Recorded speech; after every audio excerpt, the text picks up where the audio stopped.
समान नागरिक संहिता यानी यूसीसी पर सियासत तेज हो गई है।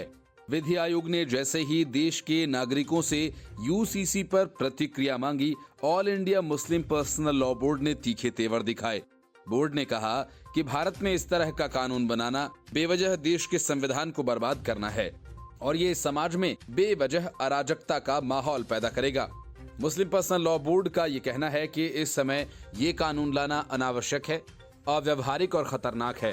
पर्सनल लॉ बोर्ड ने दबे स्वर में ही सही पर सरकार को कथित तौर पर चेतावनी देते हुए कहा कि अगर सरकार पर्सनल लॉ के कानूनों में किसी तरह की तब्दीली करने की कोशिश करती है तो इसके परिणाम अच्छे नहीं होंगे और इस वजह से देश में दंगे भी भड़क सकते हैं।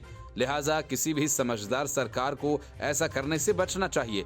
मुस्लिम पर्सनल लॉ बोर्ड के प्रवक्ता डॉक्टर SQR इलियास ने एक प्रेस बयान में कहा कि हमारा देश एक बहुधार्मिक, बहुसांस्कृतिक और बहुभाषाई समाज है और इसकी यही विविधता ही इसकी पहचान है। लिहाजा इस पहचान से छेड़छाड़ नहीं की जानी चाहिए।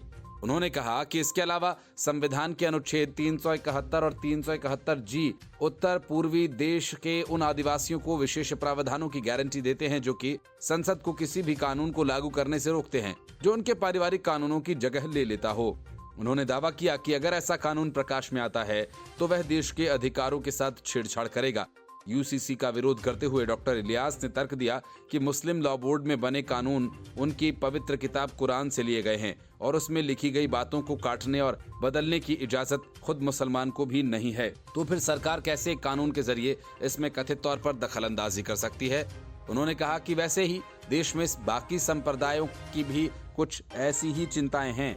इलियास ने दबे स्वर में सरकार को कथित तौर पर चेतावनी देते हुए कहा कि अगर सरकार पर्सनल लॉ के कानूनों में किसी तरह की तब्दीली करने की कोशिश करती है तो इसके परिणाम अच्छे नहीं होंगे, इसलिए किसी भी समझदार सरकार को ऐसा करने से बचना चाहिए। Bureau report, news of India.